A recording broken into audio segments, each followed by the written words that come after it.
Hello, everybody. Bill Platt here, and I'm with David Martin, and we're going to talk about the publishing business today and the really interesting things he's doing with it. How are you doing today, David? Yeah, I'm doing well, Bill. Good, Thank good. you. So, in your business, I have I got a fairly detailed understanding of what you're doing, and you, contrary to other people, like I was mentioning the other day when I was talking to somebody else, I said, um, most people are in the business of buy my book, and your model is a little bit different in that you're like, here, download my book for free. So, can you tell us how that works? Uh, really, I'm working on a number of different levels, Bill. The thing is with a book business, yeah, the reader is your business. Right. Sometimes I think, well, what I've noticed, and one of the biggest dangers I've noticed with people when they come to kind of the whole Kindle sphere, or if you're going wide, the different bookstores where things are you can sell your books through. Is a lot of people. There's a big difference between having a writer mindset and a publisher mindset. Yes. And the writer tends to focus on the book, but a publisher will focus on the reader. Do you know what I Right. mean? And really, every book selling business is built on the foundation of a body of readers. And so pretty much everything I do is focused on reaching the reader. Okay, now if I can do that through giving a free book away, that's exactly what I'll do. So all of my kind of every book that I produce, and I produce a good number of books every month, um, they get put out, but a key thing in every single book is looking to get people to onto my readers list, whereby, because as soon as they're on the list, I can begin to deliver my new release emails to them. Right. Yes. Those new release emails, obviously, as you build your reader base and as you build your reader list, whereas it used to cost me quite a lot of money in advertising, whether it's Facebook advertising or possibly some other kind of avenues that people may go down, now pretty much without fail, I can get a really healthy return on any book I publish just by sending one email. Oh, that's awesome. So, if you don't mind my asking about how many people do you have on your list? At the moment, there's just over 10,000. Oh, wow, that's So it's something. not massive. I mean, it's not massive, but it's also not just a couple of hundred. Do you know what I Right. mean? Yes. And it is a numbers game. Do you know what I mean? That, yeah, maybe I'm probably get, and you know, I would say that this is average, really, from different people I've spoken to. I probably get about a 20% open rate. Okay. So, of those 10,000 people, they're not all jumping on and buying the books. Right. But quite honestly, depending what categories you are and genres or sub-genres really that you are focused on, you do not need that many sales. You only need a few hundred sales to really get that book high in the kind of subcategory charts. And as soon as you've got that visibility, um, readers bring readers. Do you know what I mean? So it's like once you get in those top positions, Amazon pretty much take over the whole. That their marketing machine is just incredible. I mean, they are Oh, yeah. geared to sell. Yes. Yeah, and that's one thing that a lot of people, even people I talk to, don't seem to understand that Amazon is geared to promote books that are already selling. They're not geared to promote something that was just released. Yeah, you have to have the machinery in place. You have to have a strategy in place to kickstart the Amazon algorithm. Right. To get but once the engine's firing, it's and it does depend on the book. I mean, mean, it's not just any book. You know, if you put out really rubbish material, it's not going to be long before your readers say, I'm never going to read that author again. Right. You know, and again, it comes back, and like I was saying, back to this, the really where the entire focus for me is on the reader. So when I actually get my books written for me. I use ghostwriters for fiction largely. Do you know what I mean? I do some fiction writing, but not a great deal at all. Right. Non-fiction I tend to write myself. Yes. But with the fiction, everything is written to market. Everything is written to market. Do you know what I mean? It's like some people want to stand out from the crowd. Quite honestly, I want to be totally familiar, because readers are looking, particularly in the subgenres that I'm targeting, they are looking for familiar stories. Right, yes. They're not necessarily looking for something different. If I can give them the same story over and over and over again, just with a different flavor, a different characters, different setting, and that is exactly what they want. And I've experimented with this, do you know what I mean? I've tried to kind of veer into different areas, just as much for my own interest and thinking for the reader's interest. But quite honestly, none of my experimental ventures have really yielded a great deal of results. Whereas if I stick to the tropes, if I stick to what the readers want to read, without fail, it works, and it works well. That's interesting. And that's the difference, I think. You know, a writer mindset will write the book and then go and try and find the audience. Right. A publisher mindset will find the audience and then write the book. Yes. And so I'm always looking, where is my audience? Where are my readers? And then I find out what the readers are already reading, and I write it for them. Right. You give them exactly what they want. I get it written and publish it for that demographic, for that kind of small pool. You know, in the big scheme of things, you know, every subgenre is just a small pool, really. Right. But I can tell you, some of these small subgenres, they have enough hungry readers to really make a handsome living. You know, it's a great business we're in, and the opportunity is wide open for people. Yeah. Yeah, so on your mailing list, all 10,000 of those people got to your mailing list through your books, or did you build a list? Okay. Or every one of them through my books. Okay, good. Good. Yeah, because there may have been a few where I've done some cross promotions with other writers in similar genres. Right. So there is a little bit of kind of that cross promotion type stuff go on, but mostly the majority of them have come.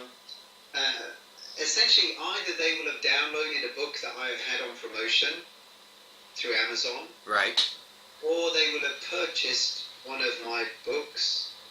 And at the front and the back of every book is a kind of, hey, thanks for reading, you know, click here to get free books. I give away 4 or 5 different books. Okay. In a package. Because I have 4 or 5 different pen names. Right. All under one umbrella. So, although they're in kind of different genres, they're still of a similar nature. Do you know what I mean? So, mostly in the kind of romance type areas, just in various subgenres. And so basically I also use the list opportunity to introduce my new readers who sign up to all of my pen names. Okay. So it's like a miscellaneous package of stories by my various pen names. Okay. And so that way it's an opportunity for me to also cross-pollinate. So I'm not just pushing I'm not having to push so hard for each and every new pen name. I tend to, again, work more as a publisher and say, look, these are the writers we've got within our kind of under our publishing umbrella. Check them all out. Right. And that has worked really well for me because it's simplified things for me. Oh I'm yeah. not having to build tens of different lists. I'm building one main list. Right. Obviously, I use ConvertKit, and it allows me to tag people as they come in. So I also have people tagged, and so I know which writer or which pen name they've come through. Okay. If I wanted to just target a specific pen name for whatever reason, I can do. But really having them all in one pot has been so helpful for me. Oh yeah. It's stopped me spinning so many plates. Right. Now, on the when you give away the free books, are you giving those away as PDF, or are you doing something different there? I do. I use a service called BookFunnel. Okay. I pay for that, but it just makes my life a great deal easier because BookFunnel basically take care of helping people to get the thing downloaded onto their devices, whatever device they want. So most of the books are either in EPUB or Kindle version. Mm-hmm. And BookFunnel makes that process quite easy because for whatever reason Amazon have not made it easy to manually put a book on a Kindle. It's a real pain in the butt. Right. And so I was getting lots of emails from readers saying, I don't know how to do this. How do I do this? And, just the kind of administrative headache of trying to walk sometimes really, digitally illiterate readers, other than the fact that they know how to press a button on their Kindle to download a book from Amazon, anything beyond that can be quite complicated. Yes. I mean, honestly, I'm probably very digitally literate, but sometimes getting a book onto a Kindle, if it's not just direct from Amazon, it even bamboozles me. So rather than deal with that, and especially as the list grew bigger, I signed up for BookFunnel. Okay. Great for this. Well worth it. Okay. So, approximately how much does BookFunnel run as far as pricing? I can't remember, to be honest, Bill. Okay. I've upgraded as I've needed to, depending on the amount of books that get downloaded. Oh, okay. You pay, it's very, very cheap if you're just using one pen name, but if you multiply the number of pen names that you're using and obviously the number of books that are being downloaded, you pay, according to the scale Okay. that you use their service. Okay. Yeah, we'll look that up later. Cheap, like $10 a month or something silly like that. So yeah. It's not expensive. Okay, good. So you have changed the model a little bit. You're not just relying on page reads, but you're doing page reads and buy my book. Yeah, well, I've always had money come in from both. Okay. The majority of the money that I see is from page reads. There's a big difference. I've seen a big difference between nonfiction and fiction, and even within different fiction genres. But within certain fiction genres, people read a lot of books. Yeah. And those people tend to be signed up for Kindle Unlimited because it just makes so much sense. Oh yeah. And there's no kind of there's no obstacle to them trying a new author, downloading the latest book, because it doesn't cost them anything to do it. They've already got it as part of their subscription. Right. And if you can hook people into a great series, it's really good money in. Yeah. Because people will read and read and read and read. Whereas nonfiction, I find, because nonfiction tends to be problem solution oriented, people don't use Kindle Unlimited because they're not reading book after book after book after book after book. They have a specific problem and they want to just pay for some information to solve that problem. Right. So it's more purchases there. So I make my money from nonfiction from people purchasing books. Okay, that makes sense. And How many nonfiction do you actually have? I never knew the answer to that one. I've got various. I mean, when I first started in this game, Bill, I've still got cookbooks that are selling. So I've got cookbooks. I've got a lot of Christian stuff, and that's been running for a while. I've just started moving into publishing for publishers. So I wrote a book recently called Productivity for Indie Authors, Right. which really kind of goes into a lot of mindset stuff and also some really solid practical things that people can do to. And the subtitle of the book is "Do Less, Make More," Right. and that's really what it's about. I found that as my publishing business was scaling, initially I was doing pretty much everything. Do you know what I mean? Other than some of the writing, I was doing my own editing. I was creating my own covers. I was running a list for each pen name, etc., etc.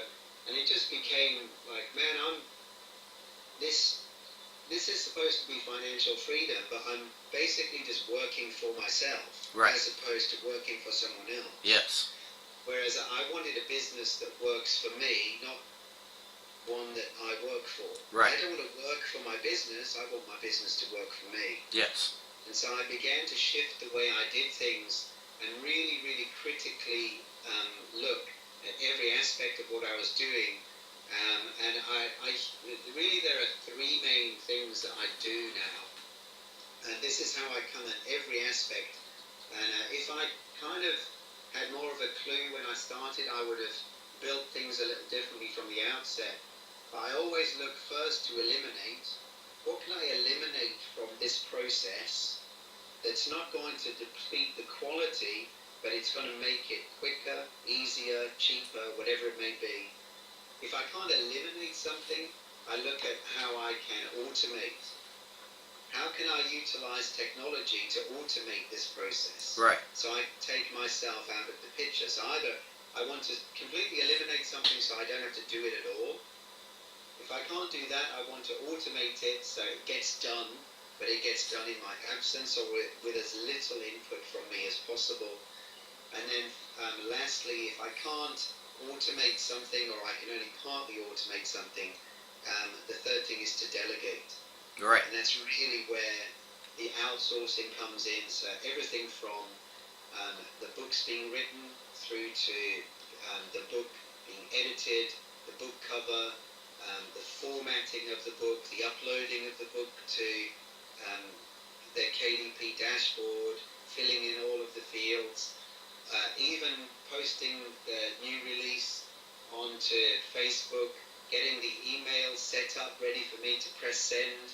All of that is taken care of now for me. I mean, literally, I can run my business in just a few hours a week. Right. Now, I do put in more time than that. I mean, I think, we can, people talk about, these kind of completely hands-off business. Right. Totally possible. But I do actually enjoy what I do.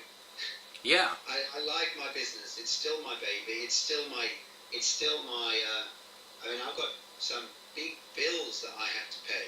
Yeah. I've got 4 kids and, I mean, yourself, we've even talked personally about some of my present outgoings as I'm moving to a different area of the country and things. So I take a very active interest in my business. It's not just like, I built it so it can run pretty much in my absence, but I choose to be present. Yeah. If you know what I mean. Oh, yeah, I definitely do. Yeah. But having that choice is a great freedom. Do you know what I mean? If I want to just take off for a month, all I need to do is jump on the internet for a couple of hours a week and the business would still be running. Yes. Yeah. Which is a great blessing. Yes, it is, really. Yeah. And I think that the danger, Bill, is that people, and this is not my little quote. I think it comes from the E-Myth Revisited. I can't remember the guy who wrote it, but if you check out the E-Myth Revisited, author of that book, it was a really key book for me and a key component in changing the way I looked at things. he says, you need to be working on your business, not in it. Right. And most people get so caught up working in their business that they never take that step back long enough to actually consider what they're doing, consider the processes that they are undertaking for each element of their business.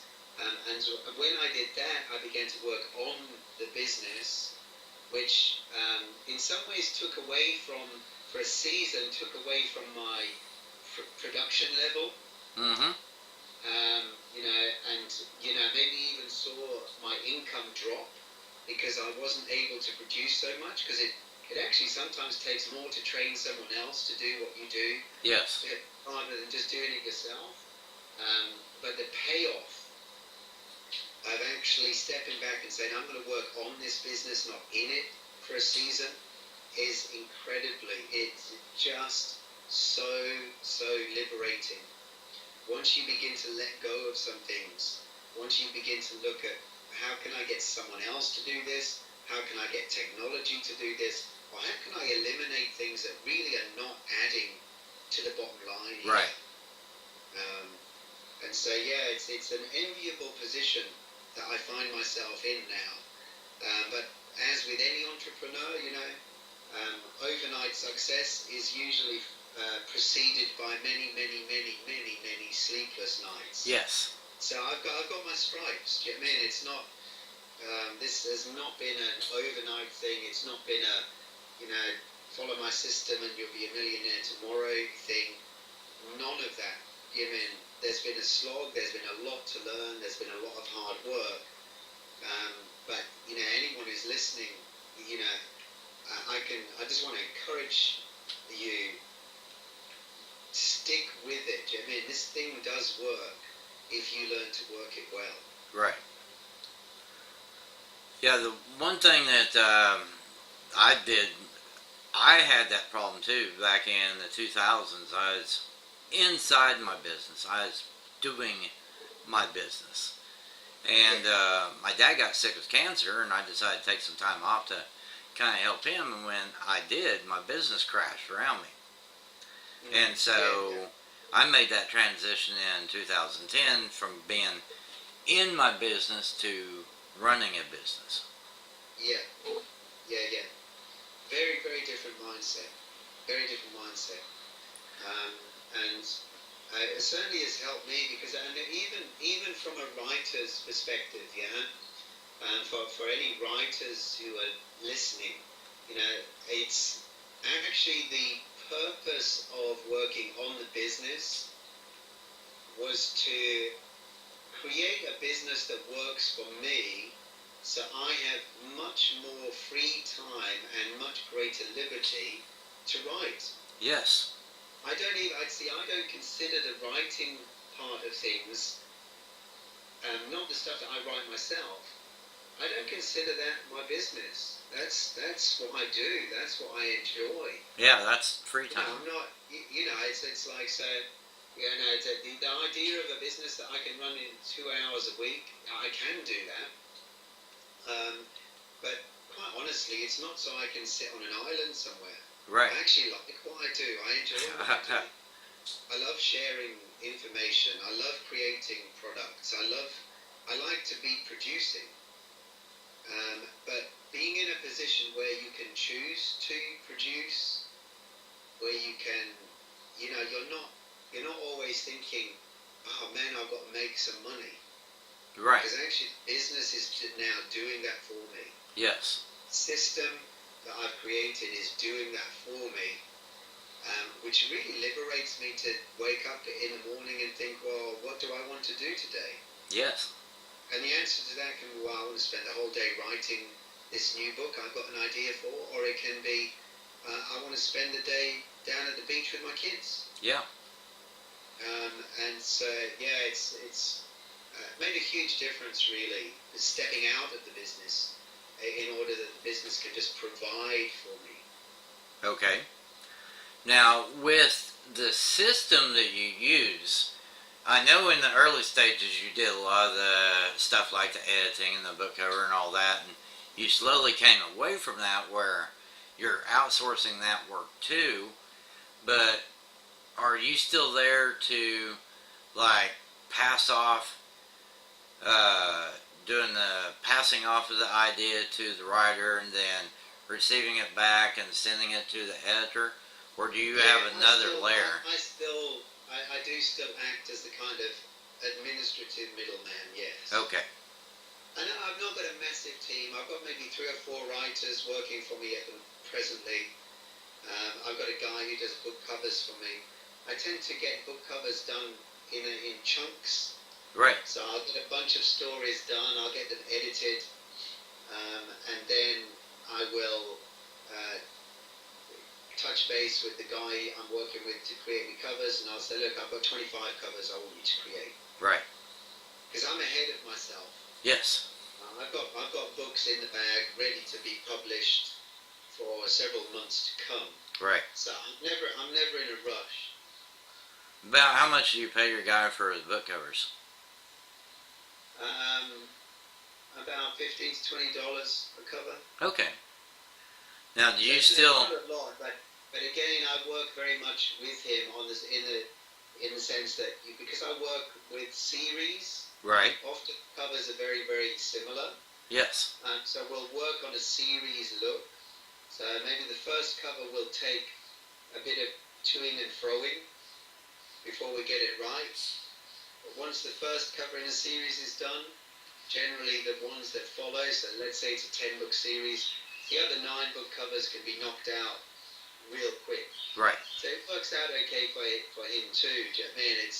He puts a bit of work in up front on the first cover, but the other covers that he puts together for a series may just take him, just 10, 15 minutes. Right. Just swapping out some images, swapping out some text. So, but yeah, it's definitely worth. I mean, one of the things with outsourcing, again, it's similar to what I was saying about working on the business rather than in it. Right. There is an upfront investment. You're going to have to put some time and probably throw some money into finding the right people. Yes. But once you've found the right people, it's just gold. It's just so great having people that you know you can trust, that you know get what you want. I mean, like most of the books I publish now, I wouldn't even know what they're about. Yeah. I give my writers a series concept.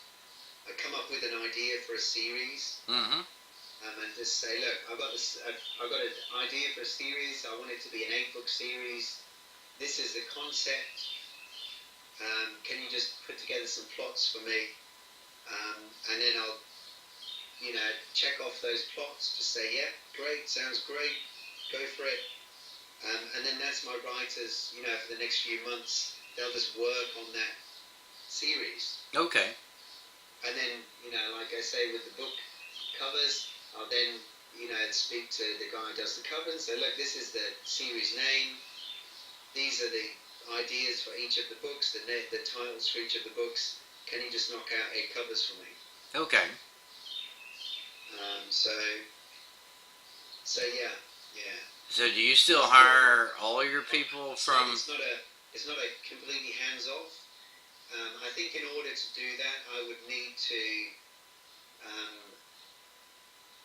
find someone who really gets each part of the business. Someone who kind of has that overview of exactly what readers are looking for, what I'm looking for from my writers. But at the moment, I'm in a position where I'm quite happy to just play that role. Okay. So do you still hire all your people from Upwork, or have you maneuvered your way? Largely, yeah. I've got an assistant in the Philippines that I've sourced on onlinejobs.ph. Yeah. But other than my VA, pretty much all of my writers have come from Upwork. Okay. Yeah. And now, when you first hire the writer, you're a little bit more hands-on with them, and then when they've proven themselves, then you kind of go to the present format. Yeah, absolutely, Jim. And so when I first start working with a writer, I will read the book. Yeah. Probably the first three. I just do short stories, between 10 and 15K, so it's not a huge time investment. But I will read the books to make sure that the writer really gets what I want. Right. I know what I want. I know what my readers want. Yes. That more so. I know what my readers want. Yes. Um, and so again, it's one of these things, and is the research stage of things is never time wasted. Right. If you want to write well, or you want to write your writers to write well, and by write well, I don't mean write great literature. I mean write the kind of stories that people want to read. Yeah. Yeah. I'm not interested in great literature, but I am interested in great stories. Yes. And so one of the key components of that is reading. Really read into a genre so you know what people want, you know what people like, and then work with your writers to produce those kind of stories.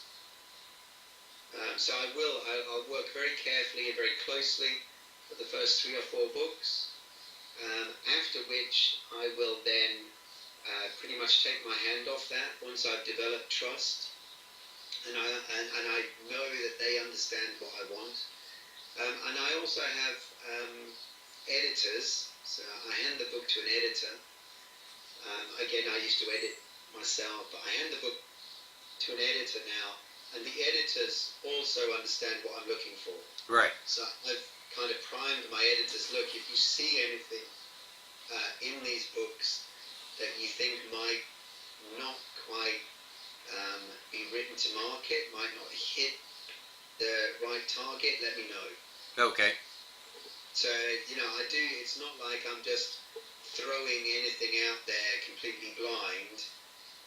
I work closely initially with my outsourcers, but once we've developed trust and we know they know what I want, and we've got a bit of a proven track record, Mm-hmm.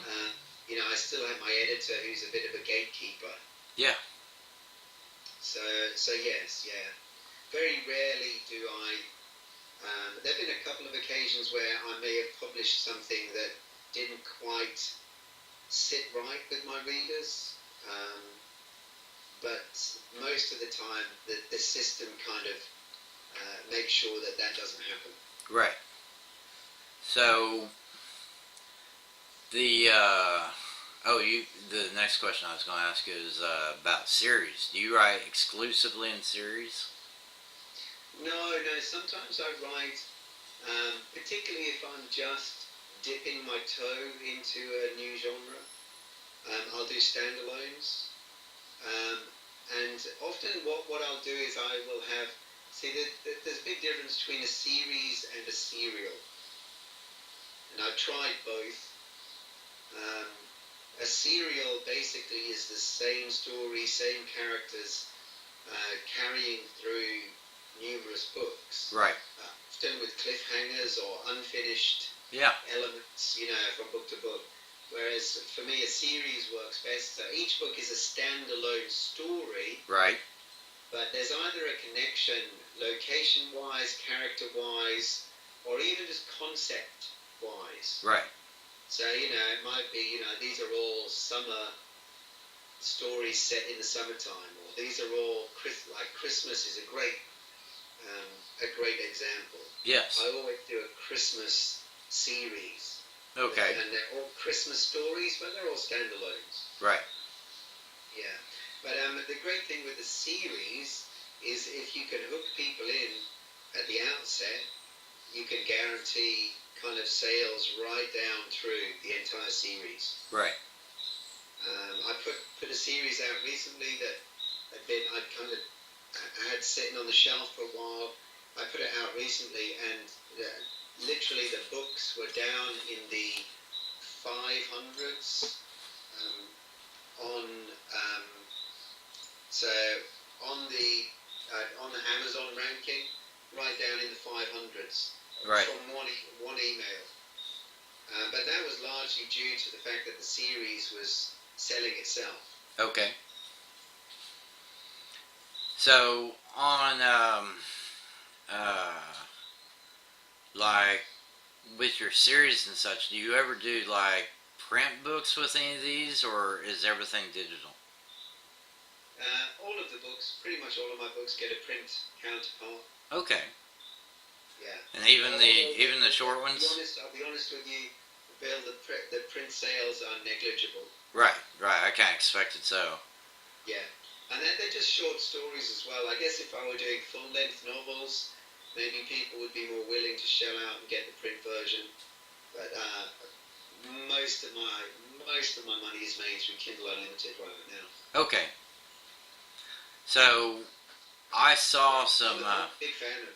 I'm a big fan of Kindle Unlimited. I'm a big fan of Kindle Select. Yeah. I know that there's, often complaints about, all right, the page read payout this month has gone down or whatever. Right. All of those kind of things. And everyone's up in arms. But the way I see it, man, like 10 years ago, unless you could get through 10,000 gatekeepers, Right. Yeah. get some company to publish your book, you had no way to earn a living as a writer. Yeah. As now, I can write a book today, publish it tomorrow, and start making money on it the following day. Yeah. Exactly. That's a miracle. Yeah. My mom and uncle are both published, and they went the magazine route. So they would spend 3 months to get paid $150. So when I came online, I was like, no, we're not going to do it that way. Yeah. And so it really is, and it really, there has been such a revolution take place that it's, it's indescribable, really, the difference of what's possible for us today as content creators as to what was possible even just a decade ago. It's amazing. Oh yeah. Yeah, when I got started writing online, we didn't even have any of this stuff. The Amazon Kindle wasn't even thought of yet.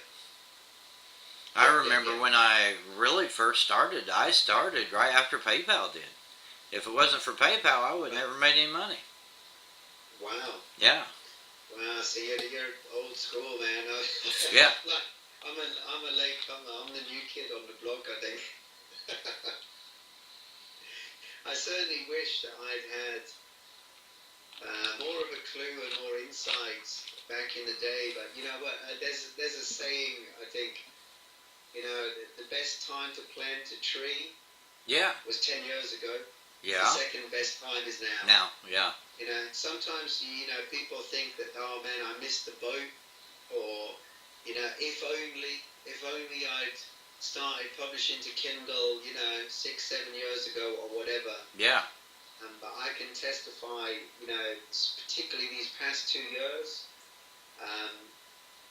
250,000 later Yeah. of ink from small 99-cent books over the past 2 years, I can tell you that this opportunity is wide open. Oh yeah.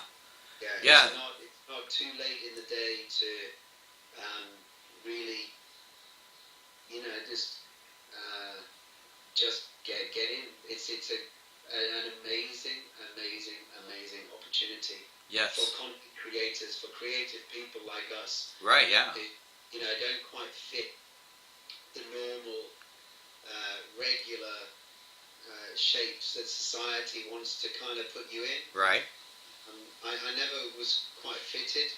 Yes, I never was either. And being able to run a creatively stimulating business is, I just feel very, very thankful, to be honest, Bill. I do. I feel deeply thankful for the opportunity that we've got now. Now, I noticed that your income jumped hugely in the last 7 or 8 months. Does that sound about right? Yeah, I mean, there's a kind of compound thing going on, really. I've built over the past 2 years, and I think again, the whole productivity for indie authors thing. I mean, the whole kind of system-based, working on the business rather than in it, Right. has obviously has impacted my income. Yeah. And not just my income, but my stress level and the amount of work that I have to do has diminished Yeah. significantly as well, which actually gives you a lot more scope for creative thinking. Yeah. It gives you a lot more scope because you're not always chasing dollars. Right. So you can really think more and consider, how you can add more value to your readers, to your subscribers, or whatever platform you're delivering your content from. Do you know what I mean? It's really about serving other people. Yes, exactly. Whether you're a kind of non-fiction trying to solve people's problems, or whether you're fiction. Do you know what I mean? I see it as a service business. Yeah. The reader is not there to serve me. Right. The reader is not there to stroke a writer's ego and make them feel good about themselves. We exist to serve our readers. Yes. They know what kind of stories they want. I'm very, very happy to provide those stories for them. Right. So yes, massive change. I mean, fiction. I'll be honest with you, fiction, Bill, made a big difference for me. Yes. Finding some fiction categories that had a hungry reader base, Mm-hmm. and that I felt content with. I mean, one of the reasons that I'd not gone into fiction, and particularly romance, in a big way previously is because there was so much emphasis, it seemed anyways, Right. on, just the whole sex and... Right. Well, yeah, it just didn't, my history is, I'm a pastor of churches, Right. I'm a church guy, do you know what I mean? And, some of that stuff is meant to be kept to the marriage bed behind closed doors. It shouldn't be. Right. Yeah. And I just thought, man, I want to publish. I want my slice of the fiction pie, but how do you do it and retain your own kind of sense of conscience and integrity? Yeah. And realizing that there are so many readers out there, and there are genres and subgenres for just about every taste. Yes. And I'm not criticizing anyone who's into kind of hot literature, by the way. I mean, that's their choice, but it didn't sit with me. Right. Well, I'm the same way. I couldn't, in all conscience, strongly promote or push that. And so a big change for me came when I spent time discovering subgenres that I thought, wow, I can serve these readers really well. Yeah, and I'm saying... Even when I send out new release emails and stuff, I actually call myself, I've got this small team of writers and editors, and I call myself the pastor of that team. Right, yeah. We're a creative team, and I'm the pastor of that team of creatives. Right. And then we serve our readership. And so really I correspond with my readers as myself. Right. So, I don't have to pretend to be a pen name or anything like that. Right. Which, again, is a choice that I made. Yes. It was kind of an integrity thing. I felt a bit weird. Yeah. Rating myself as several different pen names, most of which were women. Right. It all just got a little bit odd. Yeah. And this is just odd to me anyways. And so again, it was a shift. It was a shift to simplify and just so I could be more relaxed in it, everything. So how often do your writers contact you, or your readers? Big metric for me is not just the dollars. A big metric for me is my own integrity is a big thing. Yes. Big metric for me is my own pleasure Yes. in what I'm doing. I know I could make money in certain genres or by doing certain things. I just choose not to. Right, yeah. Because I wouldn't take pleasure in them. Right. But man, it was, the bottom line dollars, you need it. I mean, don't fall into the trap of thinking that, I don't believe in being a starving artist. I believe in being a prospering one. Yes. But it's just knowing that you can do that without compromise is really, really helpful. Okay. So, how often do your readers contact you?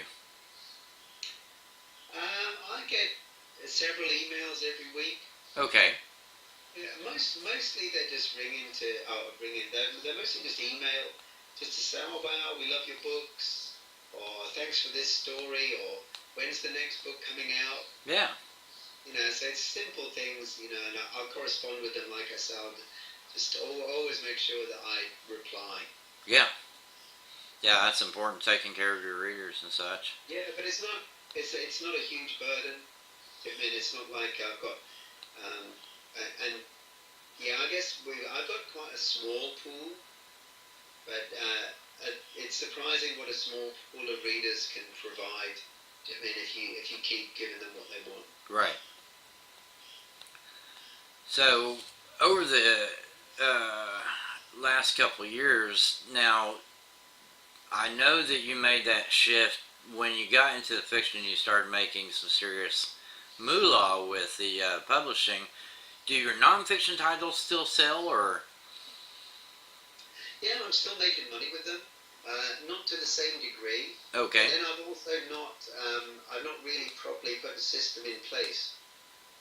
So in the same way as I have for the fiction. Yeah. So I'm in the process at the moment of conceiving my non-fiction battle plan. Okay. Yeah. So it's I've got a plan for a number of books that will be aimed at the self-publishing Yes. market. Do you know what I mean? Where just training people in how to make money with books, etc.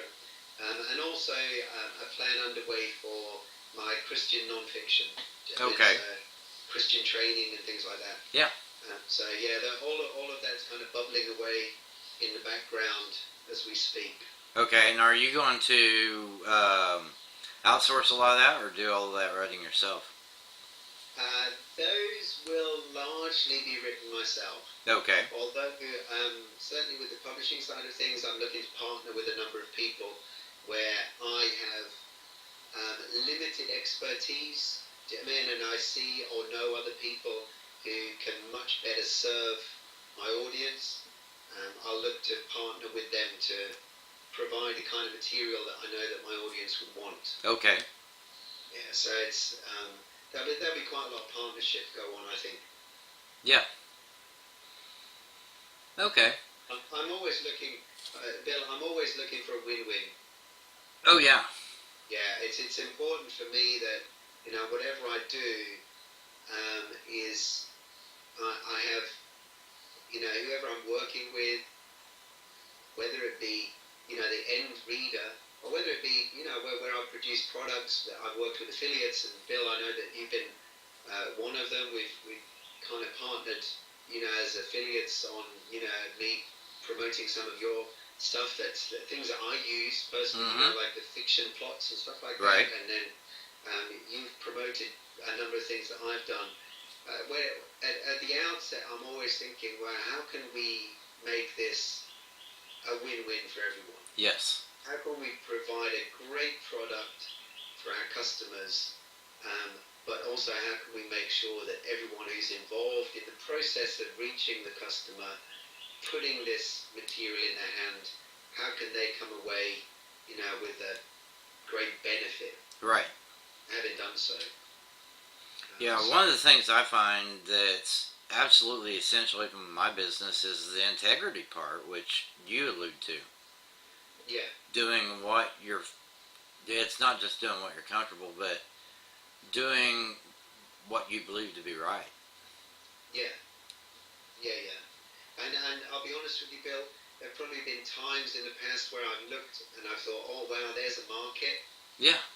And I've created something to sell, to market, and I've kind of stepped into grey areas.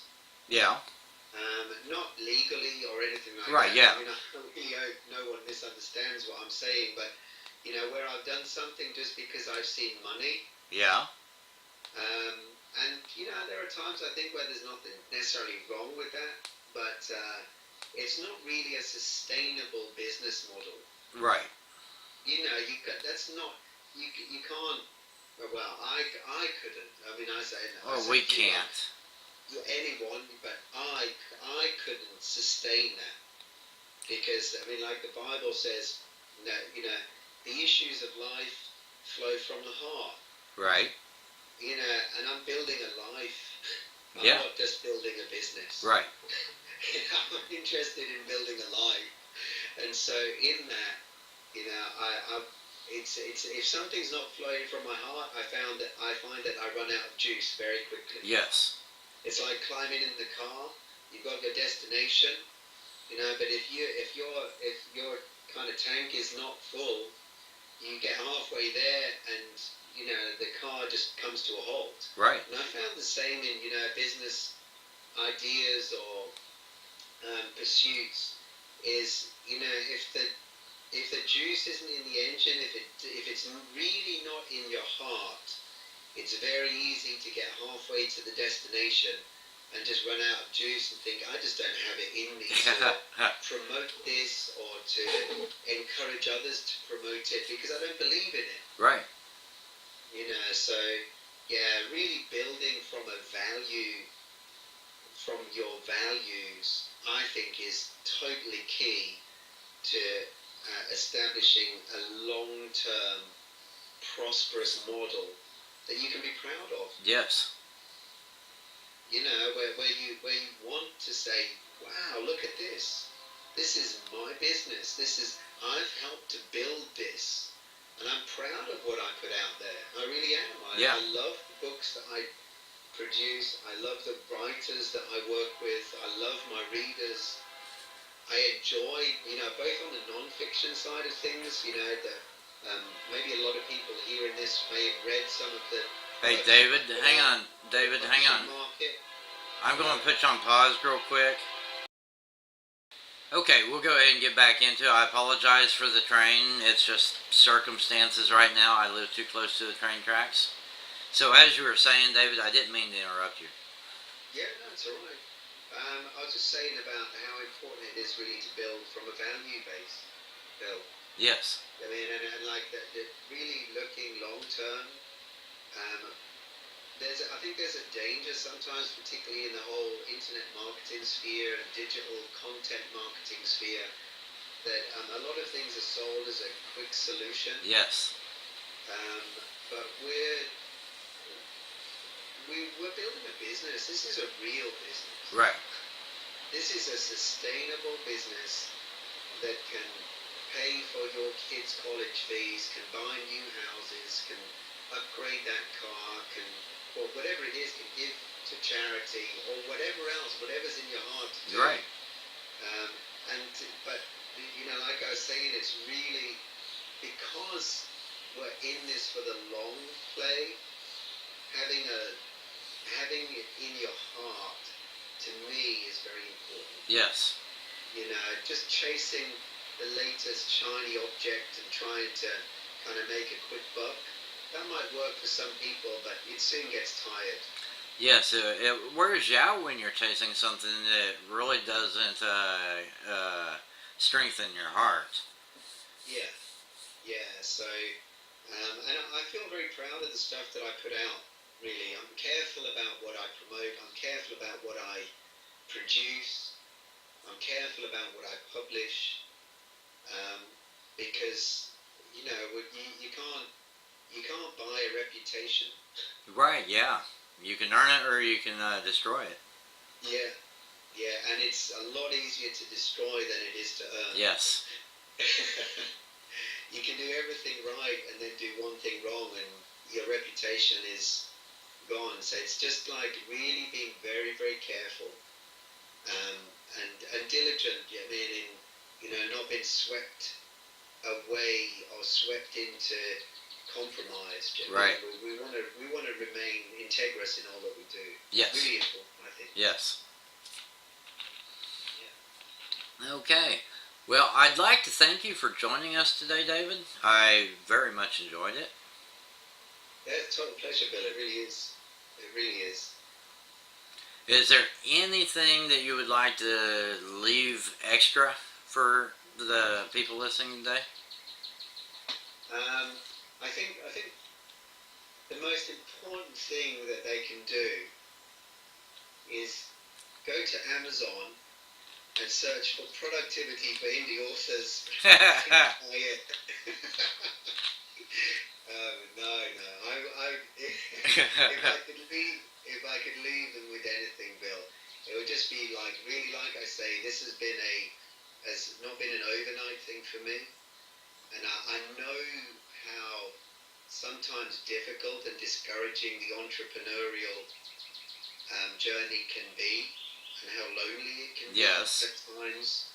Um, but just to really encourage people, I mean, that if you stick with it, and you really take the opportunity to not just read and listen and things like that, but to put to use what you learn, that these things really do work. Yeah. They really do work. But it's in the application. Um, Paul the Apostle said this of, some disciples, if you like. He said they're ever learning, but never coming to a knowledge of the truth. He was talking about, in a different context. But I think there's a danger sometimes within the business context, particularly in internet marketing and these kind of areas, that there's a lot of people who are ever learning. They're buying every product that comes out, and anything that's being promoted, and all of the latest shiny object type thing. There's nothing wrong with buying products, but as long as you actually read and apply what you learn. Right. And it's in the application that really you're going to see the results. I mean, Yes. it's an obvious thing to say, but certainly, yeah, it's like, get to doing things, get to actually putting to use what you know, because most people listening probably know enough already Yes. to see the breakthrough that they're looking for. Yes, I agree, 100%. Really put it into practice day after day after day. Yes. Be diligent, be consistent, and you'll see the results that you've been looking for. Very good.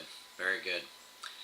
Well, I'd like to go ahead and thank you, David. I'm going to go ahead and end the video now, and I'd like to thank everybody who chose to tune in.